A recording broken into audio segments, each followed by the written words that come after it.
अस्सलाम वालेकुम दोस्तों, तो कैसे हैं? उम्मीद करता हूँ ठीक ठाक होंगे, खैरियत से होंगे। सो आज बेसिकली एक और न्यू इंपॉर्टेंट टॉपिक के साथ हाजिर हूँ। जैसे कि आप लोगों को पता है कि आज जो मैं बात करने वाला हूँ वो एलिमेंट 3.4 के बारे में बात करूँगा। और ये जो हमारे साथ एलिमेंट है ये काफ़ी इम्पोर्टेंट है और ऑलमोस्ट 50% पेपर जो होती है वो 3.4 एलिमेंट से आती है।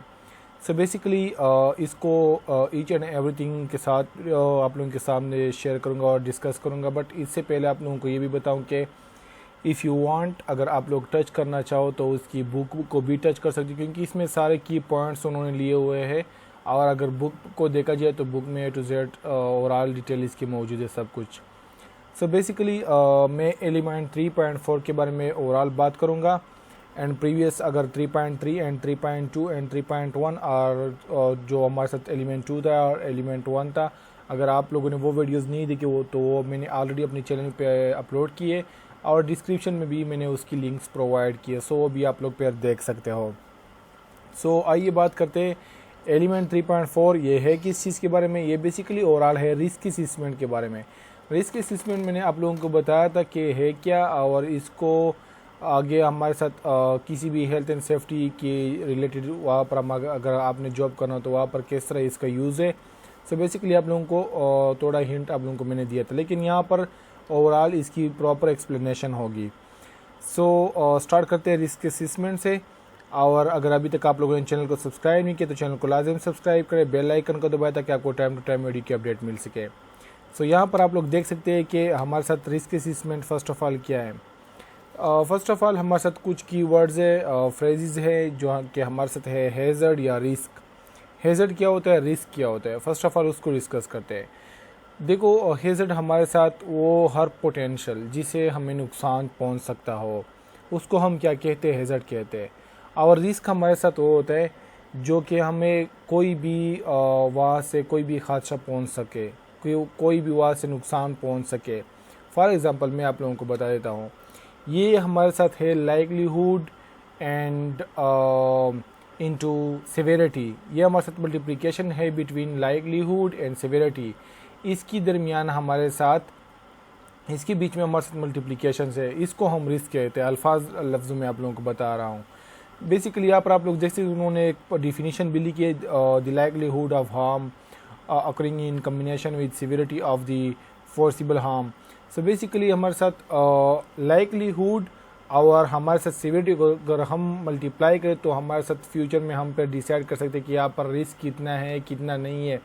अब लाइकलीहुड क्या है और सिविरिटी क्या है। लाइकलीहुड हमारे साथ कोई भी इम्कान, किसी भी फॉर एग्ज़ाम्पल अगर हम एक जगह पर काम कर रहे वहाँ से हमारे साथ कितनी परसेंट इम्कान है रिस्क की। दूसरी बात है कि सिविरिटी ये आप लोग कह सकते हो कि हमारे साथ शदीद इसको हम कहते हैं, या फिर आप लोग ये कह सकते हो कि मोर सीरियस जो हमारे साथ सिचुएशन होगी। अगर सिचुएशन मोर सीरियस नहीं होगी तो उसको लाइकलीहुड से मल्टीप्लाई करेंगे। अगर लाइकलीहुड भी कम होगी तो इट मीन्स ऑटोमेटिकली रिस्क भी कम होगा। ऐसे अगर हमारे साथ लाइकलीहुड ज़्यादा होगा या सिविरिटी ज़्यादा होगा तो हमारे साथ रिस्क भी ज़्यादा होगा, उसके साथ साथ वो भी बढ़ेगा। सो बेसिकली आप लोगों को सिर्फ इतना पता होना चाहिए कि likelihood multiply by severity is equal to, हमें फोर्सिबल हार्म पता चल सकता है कि आगे रिस्क इस रिस्क की कितनी पोटेंशियल है और इसकी अगेंस्ट हमने क्या स्टेप लेने होंगे। बाकी फिर मैं आप लोगों को वो विद इन डिटेल भी आप लोगों को समझाऊंगा और रिस्क आगे हमारे साथ आने वाला है और वो चार्ट से फिर समझा दूंगा। और आप लोग देख सकते हैं कि ये जो हैज़र्ड है, हैज़र्ड हमारे साथ फिज़िकल भी हो सकते हैं जिसमें बंदे को फिज़िकल इंजरी हो सकती है, एंड केमिकल से भी हो सकते हैं, एंड बायोलॉजिकल भी हो सकते हैं। इसके बाद इकोनॉमिक्स भी हो सकते हैं एंड साइकोलॉजिकल भी होते हैं। इकोनॉमिक हमारे साथ वो होते हैं कि अगर हमारे साथ एक बंदा वो फिटिंग में आ जाए और हमारे साथ ज़्यादातर काम करे, मतलब एक अपने टाइम से ओवर टाइम करे, सो हमारे साथ उसको ये हमारे साथ उसी में आता है। सो ये हमारे साथ कुछ हैज़र्ड एंड रिस्क की कुछ सिंपल सी डिफिनीशन थी। एंड आगे हमारे साथ आप लोगों को मैं ये जो रिस्क की ये विद इन फ्रॉम चार्ट को आप लोगों को सब कुछ समझा दूंगा। ये कुछ एक ग्रुप एक्सरसाइज है बेसिकली। अगर आप लोग इसको देख फिर ये मैं इस पर सेपरेट वीडियोज़ अपलोड करूँगा, क्योंकि अगर अभी से हम ग्रुप एक्सरसाइज भी डिस्कस करें और बाकी भी चीज़ करें तो हमारे साथ वीडियो बहुत लंबी जाएगी।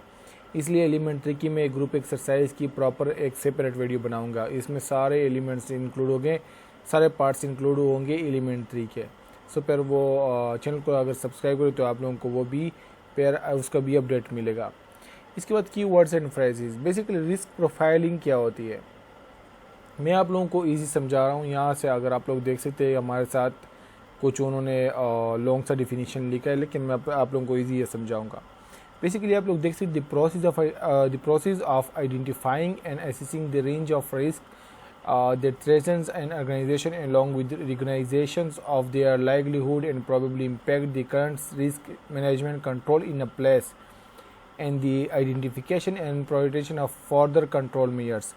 So basically अगर हमारे साथ एक जगह पर हम आइडेंटिफाई करें कि हमारे साथ यहाँ पर रिस्क की कितनी पॉसिबिलिटी है, फिर हम क्या कहते हैं उसके अगेंस्ट हम कुछ कंट्रोल मेजर्स बनाते हैं।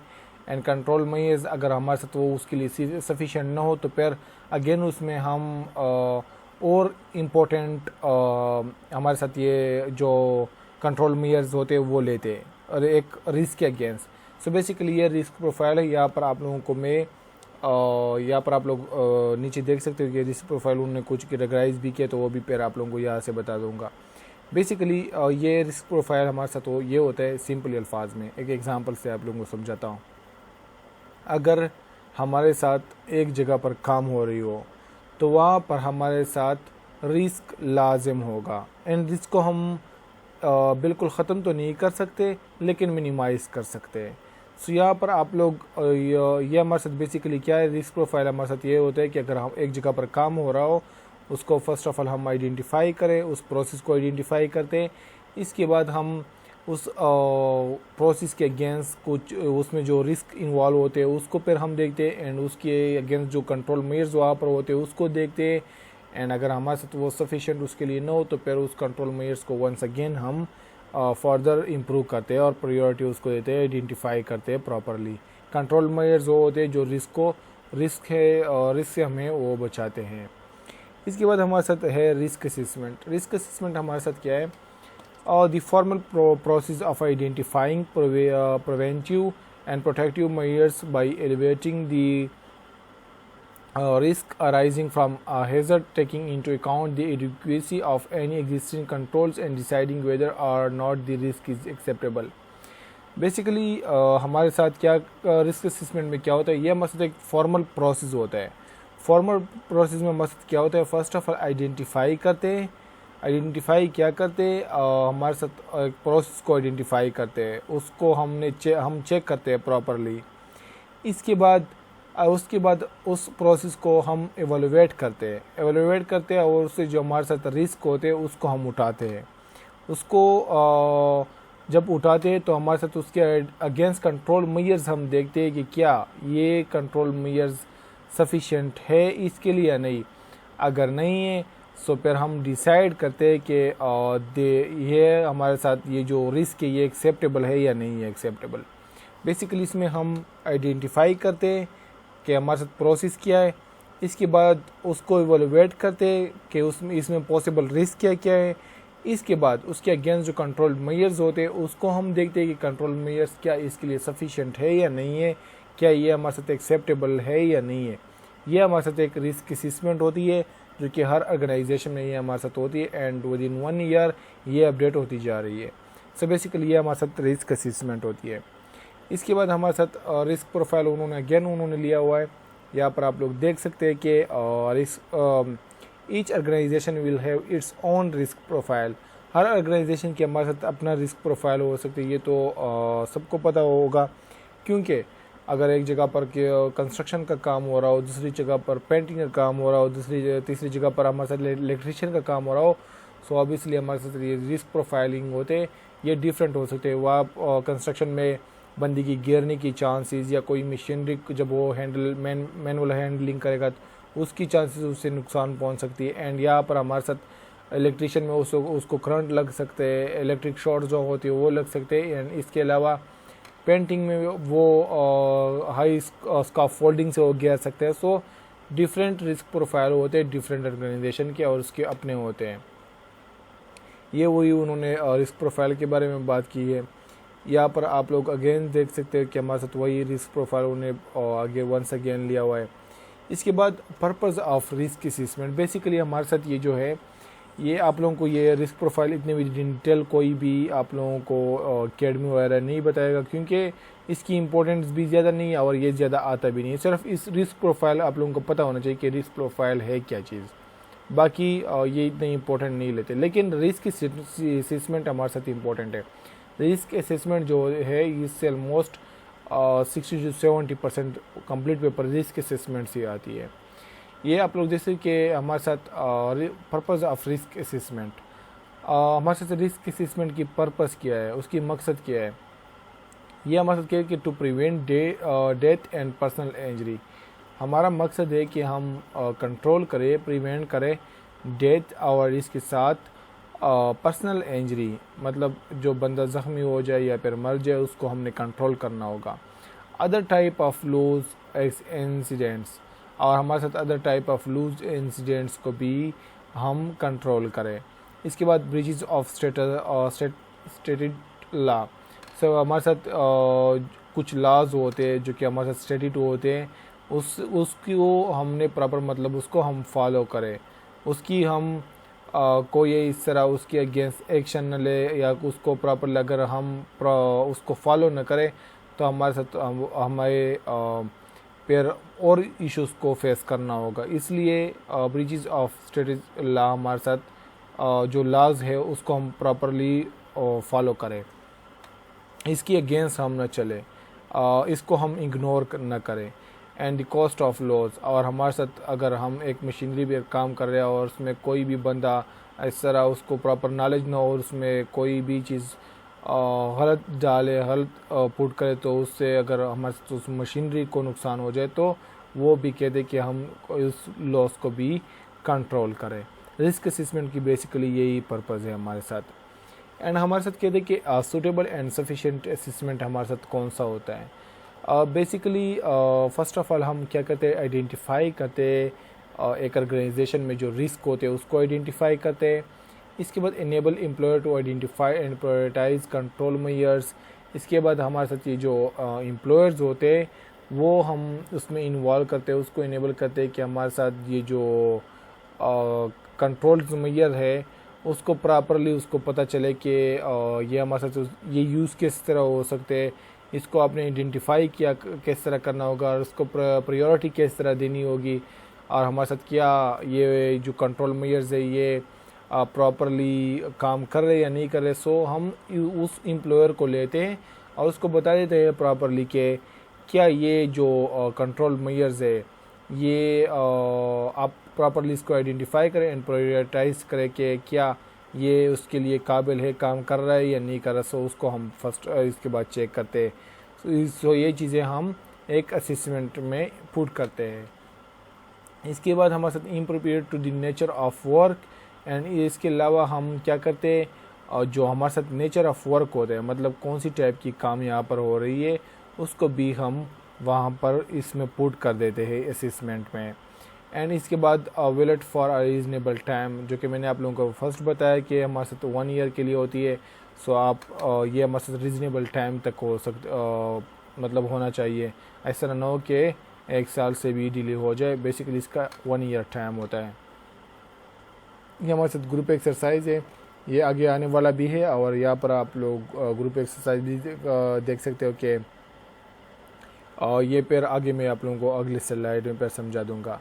बेसिकली अगर हमने एक रिस्क असेसमेंट बनाना हो तो हमारे साथ उसकी इम्पोर्टेंट जो टाइप्स है वो स्टेप्स है वो है 5 स्टेप। क्या क्या है, identify the hazards. First of all hazard को हम आइडेंटिफाई करते हैं, वो हर चीज़ जिससे हमें नुकसान पहुंच सकता हो वो हैज़र्ड है। सो इसको हम फर्स्ट ऑफ ऑल आइडेंटिफाई करते हैं। स्टेप 2 में फिर क्या करते हैं, identify the peoples who might be harm and how. उस बंदे उन लोगों को हम आइडेंटिफाई करते हैं जो हमारे साथ जिसको नुकसान पहुंच सकती हो, तो उसको हमने आइडेंटिफाई करना होगा। इसके बाद evaluate the risk and decide on precautions. इसके बाद हमने क्या करना है, एवेलुएट करना है और प्रॉपरली उसको चेक करना है कि हमारे साथ किया, और डिसाइड करते हैं कि अगर फॉर एग्जांपल हमारे साथ एक जगह पर रिस्क हमें नज़र आए कि इस जगह पर रिस्क है, तो उसको हम डिसाइड करते हैं और उसकी इम्प्रूवमेंट के बारे में सोचते हैं कि इस रिस्क को हम प्रिवेंट करें, उसके लिए कुछ प्रिकॉशन ढूंढते हैं और इसको हम प्रिवेंट करने की कोशिश करते हैं। ये हमारे साथ थर्ड स्टेप में पेयर होता है। स्टेप 4 में हमारे साथ होता है record the significant finding and implement. तो बेसिकली हमारे साथ ये जो ओवरऑल हम रिकॉर्ड लेते हैं, फिर हम जो हमने फाइंड किया होता है तो उस पर हमने इम्प्लीमेंट करना होगा, जो प्रिकॉशंस के लिए हम ढूंढते हैं। इसके बाद स्टेप 5 में क्या करते हैं, review and update as a necessary. और हमारे साथ लास्ट स्टेप हम क्या करते हैं, बार बार इसकी असेसमेंट को रिव्यू करते हैं एंड अपडेट करते हैं जब भी हमें ज़रूरत पड़े। तो यहाँ पर जाते हैं फर्स्ट ऑफ ऑल स्टेप में हमारे साथ क्या आइडेंटिफाई दी हैज़र्ड। जैसे कि मैंने आप लोगों को बताया कि 5 स्टेप्स में एक रिस्क असेसमेंट तैयार होता है। तो यहाँ पर आप लोग देख सकते हो विद इन डिटेल एक एक चीज़ को हम देख सकते हैं।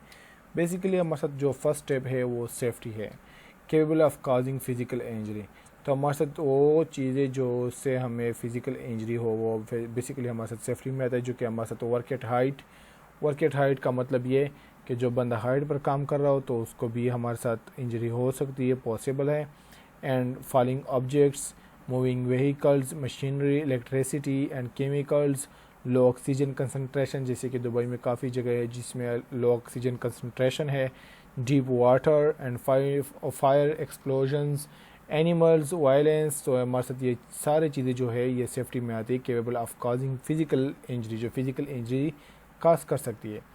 इसके बाद हमारे साथ है health, capable of causing occupational disease और इल हेल्थ, जो कि हमारे साथ इल हेल्थ काज कर सकते हैं। और फिजिकल तो हमारे साथ वो इंजरी बंदे को करते हैं, ये हमारे साथ आप लोगों को बीमार कर सकता है, कोई बीमारी आप लोगों को दे सकते हैं, जैसे कि फिजिकल आ सकती है, उसमें केमिकल आ सकती है, बियोलॉजिकल आती है, एर्गोनॉमिक आती है एंड साइकोलॉजिकल आती है। सो ये ओवरऑल चीज़ें जो कि आपकी हेल्थ पर इफ़ेक्ट करती है ये हमारे साथ ये इस कैटेगरी में आती है। और जो आप लोगों को इंजरी करते हैं सो वो मैंने आप लोगों को बताया कि वो कौन सी में आती है। इसके बाद internal and external information sources, जैसे कि मैंने आप लोगों को बताया कि ये आप लोगों को आगे आएगा, जो कि हमारे साथ ग्रुप एक्सरसाइज भी था वहाँ पर। सो यहाँ पर आप लोग देख सकते हैं कि जब हम एक रिस्क असेसमेंट को बनाते हैं तो हमें किस चीज़ हमें कौन कौन सी सोर्सेज चाहिए होती है। कुछ इंटरनल होती है और कुछ एक्सटर्नल होती है। इंटरनल में हमारे साथ क्या क्या है, एक्सीडेंट रिकॉर्ड को हम लेते हैं, इल हेल्थ डेटा को लेते हैं, एब्सेंट रिपोर्ट्स को लेते हैं, मेडिकल रिकॉर्ड को देखते हैं एंड रिस्क असेसमेंट को देखते हैं। इसके बाद मेंटेनेंस रिपोर्ट को देखते हैं, सेफ्टी इंस्पेक्शन को देखते हैं। इसके बाद ऑडिट एंड इन्वेस्टिगेशन रिपोर्ट को देखते हैं, सेफ्टी कम्युनिटी मिनट्स को देखते हैं। सो ये हमारे साथ सारे इंटरनल सोर्सेज है जिससे हम एक प्रॉपर रिस्क असेसमेंट बना सकते हैं। एक्सटर्नल में क्या क्या आते हैं, नेशनल लेजिस्लेशन, जो कि हमारे साथ कुछ नेशनल लॉज होते हैं, अप्रूव्ड कोड्स ऑफ प्रैक्टिस जो होते हैं, हमारे साथ कुछ अप्रूव्ड कोड्स होते हैं, जैसे कि 45,001। इस तरह हमारे साथ को मुख्तलिफ़ किस्म की कोड्स प्रैक्टिस जो कि आप लोगों को बताता है कि आपने ये किया, ये चीज़ किस तरह करना हो। इसके बाद कुछ स्टैंडर्ड्स होते हैं जैसे कि BSI एंड ISO। एंड इसके बाद मैन्युफैक्चरर इंफॉर्मेशन होती है, जो कि एक फॉर एग्ज़ाम्पल अगर हमारे साथ एक जगह पर काम हो रहा हो तो वहाँ पर एक मशीनरी पर मेंशन हो प्रॉपरली कि ये मशीन आपने किस तरह यूज़ करनी हो, सो वहाँ पर ये हमारे साथ आती है। इसके बाद trade association and safety publications. इसके बाद हमारे साथ आते हैं इंटरनेशनल बॉडीज़ आते हैं, जो कि हमारे साथ कुछ UK की बॉडीज़ है, कुछ USA की बॉडीज़ है, कुछ और भी इस तरह बॉडीज़ है जैसे कि आयोश और निबोश हमारे साथ UK की बॉडीज़ है। सो इस तरह उस बॉडीज़ की बात आती है। इसके बाद हमारे साथ ट्रेड यूनियन, बेसिकली ये ट्रेड यूनियन और ट्रेड एसोसिएशन में हमारे साथ ये फ़र्क है कि ये जो ट्रेड यूनियन होता है ये हमारे साथ लो लेवल पर होता है और ट्रेड एसोसिएशन होती है हमारे साथ ये हाई लेवल पर होती है। सो आप लोगों को बस सिर्फ इतना ही इसमें डिफरेंट पता होना चाहिए। इसके बाद हैज़र्ड आइडेंटिफिकेशन मेथड्स क्या है। First of all task analysis हम कहते हैं, एक टास्क को analysis job component before the job start. Basically हम एनालिसिस करते हैं एक जॉब कंपोनेंट को जब या मतलब उस टाइम हमने जॉब स्टार्ट नहीं की होती है। जब हम एक जॉब को एक चीज़ को स्टार्ट करने जा रहे होते हैं तो फर्स्ट ऑफ ऑल उसको एनालाइज करते हैं, उस पर एनालिसिस करते हैं। फिर हम देखते हैं कि ये जो हमारे साथ है क्या इससे कौन कौन से हैज़र्ड पॉसिबल है। फिर लेजिस्लेशन हमारे साथ कुछ लॉज जो है, स्टैंडर्ड गाइडेंस डॉक्यूमेंट्स, उसको उस पर अप्लाई करते हैं। Operating handbooks, chemical safety data sheets उस पर प्रोवाइड कर देते हैं कि आपने इस चीज़ को किस तरह यूज़ करना होगा। इसके बाद इंसिडेंट और डेटा, उसमें accident and near misses ill health पर हम चेक करते हैं कि क्या क्या इससे पॉसिबिलिटीज़ है कि ये हमें आगे नुकसान पहुंचा सके। सो ये चीज़ें हम फर्स्ट ऑफ ऑल उस पर ट्राई करते हैं। ट्राई करने के बाद हमें पता चल जाता है कि इसमें कितनी परसेंट हैज़र्ड की चांसेस है। इसके बाद टास्क एनालिसिस, देखो वही बात वो कर रहा है कि फ़र्स्ट ऑफ ऑल एक टास्क को हमने सेलेक्ट किया, फिर हमने क्या करा, record the stages of the task, हमने हर स्टेज को रिकॉर्ड कर दिया। Evaluate risk associated with each stage, हमने हर वो स्टेज को एवेलुएट कर दिया, चेकआउट कर दिया विद इन टेल, जिससे हमारे साथ रिस्क पॉसिबल हो। And develop the safe working method, उसके लिए हमने डेवलप कर दिया एक सेफ वर्किंग मेथड, हमने एक सेफ वर्किंग मेथड उसके लिए डेवलप कर दिया। फिर इम्प्लीमेंट दी सेफ वर्किंग मेथड, उस पर हमने इम्प्लीमेंट कर दिया वही सेफ वर्किंग मेथड जो कि हमने डेवलप किया था, एक रिस्क जो एसोसिएट हुआ था कि किसी भी स्टेज से। फिर मॉनिटर टू इंश्योर इफ़ेक्टिवनेस, फिर हमने मॉनिटर उसको कर दिया और हमें पता चल गया कि यहाँ पर हमारे साथ कितना इफ़ेक्ट वंस अगेन है या नहीं है, तो हमने वंस अगेन उसको इंश्योर कर दिया। इसके बाद हमारे साथ स्टेप 2 में आता है identify the people at risk, कौन कौन से पीपल्स होते हैं जो कि हमारे साथ रिस्क में होते हैं। तो यहाँ पर आप लोग देख सकते हैं कि workers, operators, maintenance staff, cleaner, contractor, visitors, member of the public, even trans. So basically हमारे साथ आप लोग देख सकते हैं कि जितने भी वो लोग जो भी हमारे साथ काम में वो काम कर रहे हो, तो वो सारे रिस्क में इन्वॉल्व है। अगर एक ऑर्गेनाइजेशन पर काम हो रही हो, अगर हमारे साथ एक ऑर्गेनाइजेशन में काम है और वो वहाँ पर कोई भी बंदा साइड पे हो या वर्किंग कर रहा हो, तो वर्किंग वहाँ पर हमारे साथ रिस्क पॉसिबल है, कोई भी रिस्क पॉसिबल है। जैसे कि यहाँ पर आप लोग देख सकते हैं कि जो कि मैंने बताया था कि हमारे साथ कौन कौन सी यहाँ पर रिस्क पर पॉसिबल है। इसके बाद वल्नरेबल ग्रुप्स और इंडिविजुअल, ये हमारे साथ कौन कौन से होते हैं। बेसिकली यंग पीपल्स और न्यू और एक्सपेक्टिंग मदर्स जो होते हैं, या डिसेबल वर्कर्स होते हैं, या फिर लोन वर्कर्स होते हैं। यंग पीपल फॉर एग्जांपल मैं आप लोगों को ये भी बताऊं कि यंग पीपल क्या होते हैं, उसके पास वो कॉम्पिटेंट नहीं होते, वो मैच्योर नहीं होते, उसको इतना पता नहीं होता इन चीज़ का। अगर एक प्रॉपर एक हैवी मशीनरी उस पर हम हैंडल करेंगे, सो हमें वहाँ से हमारे साथ किसी भी टाइम वहाँ पर हमारे साथ रिस्क को हम फेस कर सकते हैं। वहाँ पर किसी भी टाइम डिज़ास्टर हो सकती है उस यंग पीपल की वजह से, क्योंकि क्या होता है कि यंग पीपल इतने मैच्योर भी नहीं होते और वो जल्दी में फ़ैसला भी लेते, प्रॉपर उसके बारे में नहीं सोचते। सो इसको भी हमने देखना होगा। एंड न्यू और एक्सपेक्टिंग मदर जो होती है, ये बेसिकली हमने क्या करना होगा, इसके लिए जो कुछ वाइब्रेटिंग मशीनरी होती है एक जगह पर यूज़ हो, उसको भी हमने देखना होगा। एंड डिसेबल वर्कर्स, जो कि फॉर एग्जांपल अगर मैं किसी मतलब अगर कोई मशीनरी वो ऑपरेट कर रहा हो, उसकी आई साइड प्रॉपर काम नहीं कर रहा हो, सो हमारे साथ उस टाइम भी इशू आ सकते हैं। एंड लोन वर्कर्स जो होते हैं, जो अकेले होते हैं, सो उसके लिए भी हमारे साथ वो भी काफ़ी रिस्क में होते हैं, क्योंकि उसके पास कोई और बंदा नहीं होता कि उसको प्रॉपरली कुछ बताए, या अगर वो हमारे साथ आ भी जाए रिस्क में और उसको प्रिवेंट कर ले विद इन अ टाइम। सो ये हमारे साथ वो है। इसके बाद हमारे साथ स्टेप 3 में क्या था, evaluating the risk and deciding our precautions. So basically जैसे कि मैंने आप लोगों को बताया कि रिस्क क्या है, लाइकलीहुड मल्टीप्लाई बाई सिविरिटी। सो यहाँ पर अगर लाइकलीहुड की मैं बात करूँ तो फर्स्ट नंबर पर है जो हमारे साथ है एक्सट्रीमली अनलाइकली, मतलब इतना उसको बड़ा हाई लेवल पर नहीं समझा जाता। इसके बाद 2 पे हमारे साथ अनलाइकली होता है। इसके बाद हमारे साथ 3 पे पॉसिबल होता है। एंड 4 पे हमारे साथ लाइकली होता है। एंड हमारे साथ 5 पे वेरी प्रोबेबली होता है। सो मतलब वेरी हाई रिस्क होता है उस टाइम पर। इसके बाद सिविरिटी पे हमारे साथ क्या कौन कौन सी चीज़ें सिविरिटी पे और हमारे साथ है वेरी माइनर इंजरी 1 नंबर पे। इसके बाद फर्स्ट एड इंजरी हो जाती है। फिर हमारे साथ थर्ड पे लॉस्ट टाइम इंजरी होती है। फिर हमारे साथ 4 पे हॉस्पिटल ट्रीटमेंट होता है। फिर हमारे साथ 5 पे डिसेबलिंग इंजरी होती है, जो कि हमारे साथ बंदा है उससे डिसेबल हो जाए। अब यहाँ पर मैं आप लोगों को ये चार्ट से समझा दूंगा, सिर्फ आप लोगों को ये नंबर्स का पता होना चाहिए। इसके बाद यहाँ पर आप लोगों को चार्ट से समझा दूंगा। सो यहाँ पर आप लोग देख सकते हैं कि फर्स्ट नंबर पर हमारे साथ है लाइक्लीहुड, सिविरिटी भी हमारे साथ फर्स्ट नंबर पर है। सो 1 से 1 मल्टीप्लाई करेंगे तो हमारे साथ ये आ जाएगा, आप लोग देख सकते हो। सो ये जो हमारे साथ रिस्क है, इसको फिर हम क्या कह सकते हैं कि हमारे साथ अगर 1 पे हो तो ये हमारे साथ एक्सट्रीमली अनलाइकली है, वेरी माइनर इंजरी, मतलब बहुत छोटी इंजरी उसको हुई है। इसके बाद अगर हम फॉर एग्जांपल लाइकलीहुड 2 पे चला गया और हमारे साथ सिविरिटी भी 2 पे चल गया, तो हमारे साथ 4 पे हमारे साथ अगर आ गया, तो यहाँ पर आप लोग देख सकते हैं कि अनलाइकली हो गया एंड फर्स्ट एड इंजरी उसके लिए चाहिए कि हम उसको फर्स्ट एड प्रोवाइड करें, उस टाइम दे उसको फर्स्ट एड। इसके बाद फॉर एग्जांपल लाइकलीहुड हमारे साथ 3rd पे आ गया एंड सिविरिटी भी 3rd पे आ गया, सो हमारे साथ हम 9 पोजीशन पे देखते हैं। सो 3rd को अगर हमने हम देखें यहाँ पर आप लोग तो पॉसिबल है एंड लॉस्ट टाइम इंजरी भी है, सो ये हमारे साथ पॉसिबल में आ गया।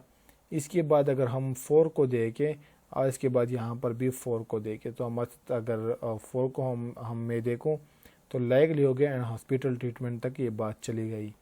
इसके बाद अगर 5 पे चला गया और वो भी 5 पे चला गया, सो इट मीन्स ये कि अगर सिविरिटी ज़्यादा हो रही हो और लाइकलीहुड भी ज़्यादा हो रहा हो तो हमारे साथ इतना ही रिस्क होगा।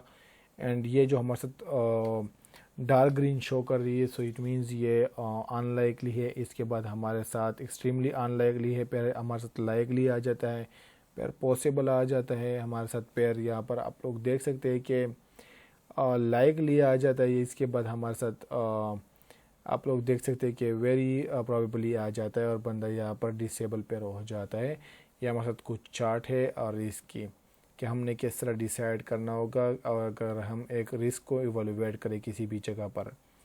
इसके बाद जनरल हायरार्की ऑफ कंट्रोल, तो हमारे साथ कौन कौन से कंट्रोल्स है देखो। फर्स्ट कंट्रोल जो हमारे साथ होता है वो है एलिमिनेशन, एक रिस्क को जड़ से ख़त्म करना, उसको हम एलिमिनेशन कहते हैं।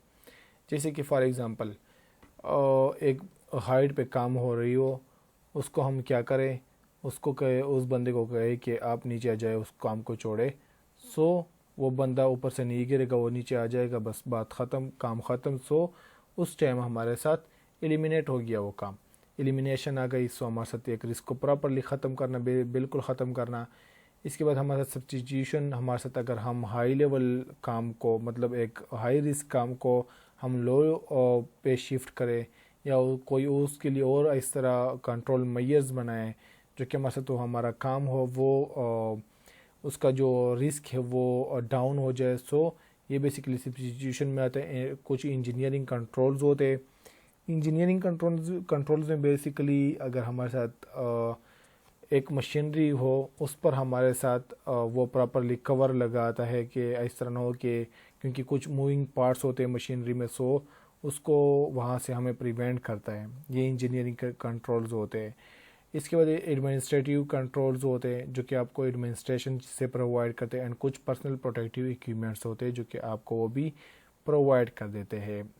वो भी आप लोगों को वो वही कंपनी से प्रोवाइड किया जाता है और उससे भी रिस्क थोड़ा बहुत मिनिमाइज हो सकता है।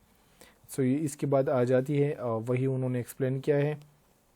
यहाँ पर आप लोग बार पर इसको स्टडी भी कर सकते हो, लेकिन वही जो इंजीनियरिंग कंट्रोल्स है और इसके साथ एडमिनिस्ट्रेशन कंट्रोल है उन्होंने उसकी को ही एक्सप्लेन किया है। ये कुछ सेफ्टी साइंस है। प्रोहिबिशन मतलब यहाँ पर बिल्कुल भी एंट्री ना करें। वार्निंग के कुछ बोर्ड्स लगे होते हैं कि यहाँ पर हमारे साथ वार्निंग, यहाँ पर आप लोगों की एंट्री नहीं होनी चाहिए, या कुछ चीज़ तो आप लोगों को वहाँ पर मना किया होगा। या मैंडेटरी हमारे साथ वो होते हैं कि आपने ये चीज़ें लाजिम यूज़ करनी होगी अगर आप लोग इस एरिया में इंटर हो रहे हो। सेफ़ कंडीशन, अगर कोई भी इस तरह हादसा हो जाए तो आपने क्या करना है, सेफ़ कंडीशन कौन सी है, कौन सी साइड पे भागना है। जैसे कि हमारे साथ कुछ टनल्स होते हैं, टनल में साइड पे लिखा होता है कि अगर कोई भी इशू आ जाए तो आपने इस साइड से इस साइड को भागना है। सो वो भी हमारे साथ है। एंड कुछ फायर इक्विपमेंट्स होते हैं जो उसकी भी अपनी ही साइन बोर्ड्स है, सेफ्टी बोर्ड्स होते हैं। इसके बाद पर्सनल प्रोटेक्टिव इक्विपमेंट्स क्या क्या है। पर्सनल प्रोटेक्टिव इक्विपमेंट्स जो कि हमारे साथ है वो supply suitable personal protective equipments हमारे साथ है, मतलब हमने सप्लाई करने के सूटेबल, ये अप्रोप्रिएट फॉर रिस्क होनी चाहिए। इसके बाद इकोनॉमिक्स होने चाहिए, फिट्स होने चाहिए, डजेंट इंक्रीज ओवरऑल रिस्क, तो हमारे साथ उसको ये होने चाहिए। इसके बाद कंप्लाइज विद स्टैंडर्ड होने चाहिए, मतलब हमारे साथ जो स्टैंडर्ड्स है कुछ जैसे कि आईलो में है, इसके बाद हमारे साथ आईएसओ में है, वो स्टैंडर्ड्स के मुताबिक होने चाहिए। इस तरह ना हो कि आप ऊपर से ईंट गिर जाए और डायरेक्ट ही वो हेलमेट में इशू आ जाए। सो इसलिए उसके स्टैंडर्ड्स के मुताबिक होने चाहिए ताकि आपको प्रॉपरली उससे प्रिवेंट कर सके। इसके बाद इंश्योर की अवेलेबिलिटी ऑफ आइटम्स होनी चाहिए, सूटेबल स्टोरेज होनी चाहिए, इंफॉर्मेशन इंस्ट्रक्शन एंड ट्रेनिंग होनी चाहिए उसके बारे में प्रॉपर। इसके बाद enforce use of PPE, basically आप अगर हमारे साथ हाई अथॉरिटीज है तो उसको इन्फोर्स करना चाहिए कि आप इन चीज़ों को यूज़ करोगे। इसके बाद रिप्लेस और रिपेयर डैमेज और लॉस्ट आइटम, अगर हमारे साथ किसी भी मतलब कोई भी हेलमेट किसी से टूट जाए, कोई भी बेल्ट ख़राब हो जाए या कोई भी और इशू हो जाए, तो ऑर्गेनाइजेशन को चाहिए कि उसको रिप्लेस करे या उसको रिपेयर करे अगर हमारे साथ डैमेज हो। इसके बाद ये हमारे साथ है ग्रुप एक्सरसाइज पर आप लोग इसको डिस्कस कर सकते हो। जैसे कि मैंने आप लोगों को बताया कि इस पर मैं सेपरेट वीडियो बनाऊंगा। एलिमेंट 3 में जितने भी ग्रुप एक्सरसाइज हैं एक ही वीडियो में सारा सब कुछ डिस्कस करूंगा। अब यहाँ पर हमारे साथ कुछ मेरिट्स एंड कुछ लिमिटेशन है पर्सनल प्रोटेक्टिव इक्विपमेंट्स के। यहाँ पर आप लोग देख सकते हैं कि अगर हम पर्सनल प्रोटेक्टिव इक्विपमेंट्स को यूज़ करेंगे तो हम किसी भी हादसे से बच सकते हैं। तो हमारे साथ ये है फर्स्ट ऑफ ऑल जो कि हमारे साथ मेरिट्स है, उस में मेरिट्स में आ सकते हैं, क्योंकि अगर फॉर एग्ज़ाम्पल हमने सीट बेल्ट कोई भी हमने सीट बेल्ट पहना हो और उस टाइम एक्सीडेंट हो जाए तो काफ़ी हद तक उससे हम प्रिवेंट हो सकते हैं। इसके बाद हमारे साथ आप लोग देख सकते हैं कि it may be needed as back for emergencies when others control have failed। अगर हमारे साथ और कंट्रोल फेल हो जाए, जैसे कि वही बिल्ड्स की मैं बात करूँगा, और हमारे साथ ये चिप भी होते और हमारे साथ ये आपको इमीडिएट प्रोटेक्शन भी देते हैं। वही अगर मैं गाड़ी की बात करूँ तो वही बात आ जाती है उसमें कि इमीडिएट प्रोटेक्शन देती है। अगर हमारे साथ इमीडिएट एक्सीडेंट हो जाए तो आपको वो इमीडिएट वो प्रोटेक्शन देती है। एंड वो हमारे साथ चीप भी होती है, क्योंकि अगर ओवरऑल गाड़ी की बात की तो हमारे साथ तो वो एक साइड पे, और अगर एक बिल्ड की बात कीजिए तो दूसरी साइड पे मतलब चीप भी होती है। सो ये हमारे साथ उसकी मेरिट्स है। एंड लिमिटेशन हमारे साथ इसके है it's only protect one person, हमारे साथ एक बंदे को प्रोटेक्ट करता है जिन्होंने पहना हो। क्योंकि वही गाड़ी में अगर मैं बात करूँ तो अगर पीछे कोई और बंदे बैठे और उसने सीट बेल्ट नहीं लगाया हो तो वो बंद सिर्फ प्रिवेंट होगा जिन्होंने लगाया हो। सो इसके बाद हमारे साथ ये आता है, और हमारे साथ अगर किसी पर ये फिटेड ना हो सो करेक्टली, सो हमारे साथ उसको भी पे उसकी भी एक हमारे साथ ये लिमिटेशन में उसका ये आता है। एंड कुछ पर्सन होते हैं जिसमें वो उसको प्रॉपरली पहनते नहीं है, कुछ कंफर्टेबल उसके साथ नहीं होते, कुछ रूल्स को फॉलो नहीं करते, और कुछ हमारे साथ पर्सनल प्रोटेक्टिव इक्विपमेंट्स को लाइक नहीं करते, उसको पहनते नहीं है। अगर हमारे साथ फॉर एग्ज़ाम्पल फेल हो जाए कि वही हमारे साथ पर्सनल प्रोटेक्टिव इक्विपमेंट उस टाइम, सो फिर हमारे साथ वो जो बंदा होता है वो एक्सपोज हो जाता है रिस्क को। सो ये हमारे साथ कुछ लिमिटेशन एंड मेरिट्स, इसे आप लोग अपने खुद से भी लिख सकते हो। ये वैसे उन्होंने पॉइंट्स लिए, लेकिन आप लोग ये खुद से भी पैर लिख सकते हो। इसके बाद हमारे साथ बात आ जाती है use of guidance and legal standards. Guidance हमारे साथ मैं आप लोगों को यहाँ से ऊपर से ही इस तरह समझाऊँगा।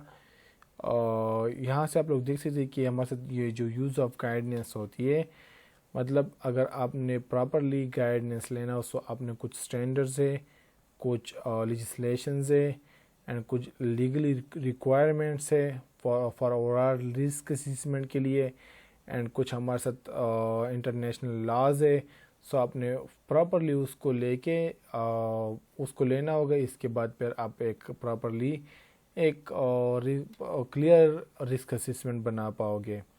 या कुछ लीगल स्टैंडर्ड्स हैं, जैसे कि हमारे साथ ISO 45000, वो हमारे साथ एक लीगल स्टैंडर्ड्स। तो इस तरह कुछ बहुत से स्टैंडर्ड्स है, उस कोर्स उस चीज़ों को पर प्रैक्टिस करोगे तो आप लोगों को प्रॉपरली पता चल जाएगा।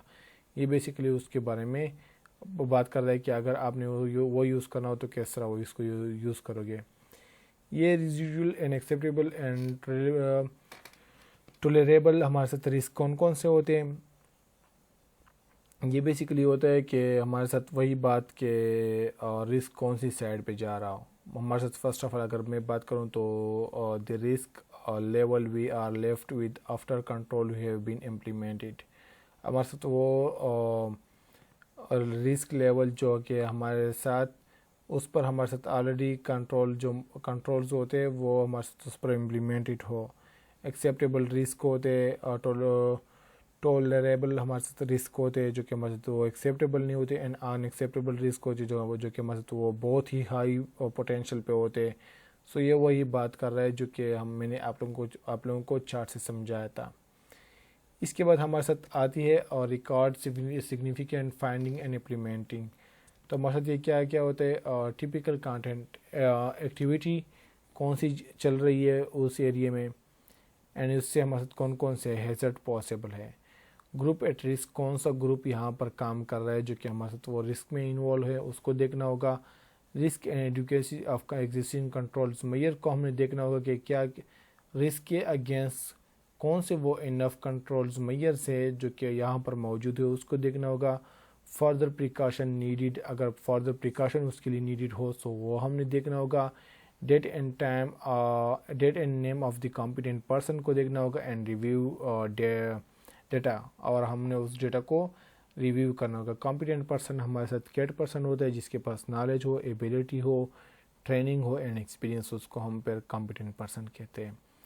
इसके बाद हमारे साथ बात आती है स्टेप 5, जब एक फिर हमने क्या करना होगा, रिव्यू करना होगा। रिव्यू क्या क्या करना होगा, हमारे साथ सिग्निफिकेंट जो चेंज इन हमारे साथ आती है प्रोसेस में, सब्सटेंसेस में, इक्विपमेंट्स में, वर्क प्लेस इन्वायरमेंट में और पर्सनल। सो ये हमारे साथ उस टाइम हमने इसको रिव्यू करना होगा रिस्क असेसमेंट को। ये बेसिकली स्टेप्स है रिस्क असेसमेंट के। If it is no longer valid, अगर हमारे साथ ये लॉन्गर वैलिड ना हो तो एक्सीडेंट अगर हमारे साथ आ जाए, मतलब ये चेंजेस बाकी हमारे साथ ये जो सिग्निफिकेंट चेंजेस है वो ना आ जाए, हमारे साथ अगर एक्सीडेंट हो जाए, नियर मिसिज आ जाए, इल हेल्थ आ जाए, चेंज टू लीगल स्टैंडर्ड्स अगर बात की जाए तो हमारे साथ तब करना होगा। एंड पीरियडिकली मतलब वही विदिन 1 ईयर इसको हमने फिर चेक भी करना होगा। ये हमारे कुछ ग्रुप एक्सरसाइज है, फिर मैं आप लोगों को ये डिस्कस करूँगा इंशाल्लाह अगले लेक्चर में। लेकिन अभी हम बात करने वाले हैं ओनली जो इम्पोर्टेंट टॉपिक्स है इसके बारे में। Special cases and vulnerable workers, young person पे ये बात कर रहा है जो अंडर 18 होता है, लैक ऑफ एक्सपीरियंस उसके पास होता है, उसके पास प्रॉपर एक्सपीरियंस नहीं होता। फिजिकली एंड मेंटल मेच्योरिटी उसमें होती है, वो मेच्योर नहीं होता। पूर रिस्क परसेप्शन होती है उसके पास। इन्फ्लुएंस बाय पीर ग्रुप मैंने आप लोगों को ऑलरेडी बताया था कि पीर ग्रुप हमारे साथ क्या होता है, ईगर होता है, मतलब जल्दीबाजी में होता है, वो जल्दीबाजी में डिसीजन लेता है। उसको हमारे साथ जो कंट्रोल्स मेजर है हमारे साथ वो है prohibit certain high risk activities, उसको हमने अलाउ नहीं करना होगा उस एक्टिविटीज़ को जो कि हमारे साथ उसमें हाई रिस्क इन्वॉल्व हो, हाई रिस्क मशीनरी हो। And restrict work pattern and hours, और उसको ज़्यादा ओवर टाइम में भी उसको इन्वॉल्व नहीं करना होगा, और उसको प्रॉपर ट्रेन भी करना होगा, और उसको सुपरविज़न भी देनी होगी।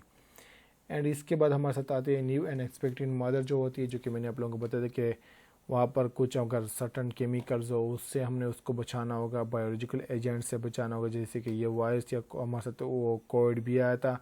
मैनुअल हैंडलिंग से भी उसको बचाना होगा, एंड टेम्परेचर एक्सट्रीम से भी बचाना होगा कि अगर एक जगह पर हमारे साथ ज़्यादा टेम्परेचर ज़्यादा हो तो उससे हमारे साथ उस पर इफ़ेक्ट पड़ सकती है। उन वाइब्रेशन जो हमारे साथ होल बॉडी जिस मशीनरी से वाइब्रेट हो रही हो तो उससे भी बचाना होगा। एंड हमारे साथ लॉन्जिंग रेडिएशन जो कि हमारे साथ कुछ इस तरह जैसे कि फॉर एग्जांपल एक्सरे होती है वो ठीक नहीं होती, सो इससे उससे भी बचाना होगा। एंड नाइट शिफ्ट से भी बचाना होगा, स्ट्रेस एंड वायलेंस, ये भी हमने देखना होगा उसके लिए।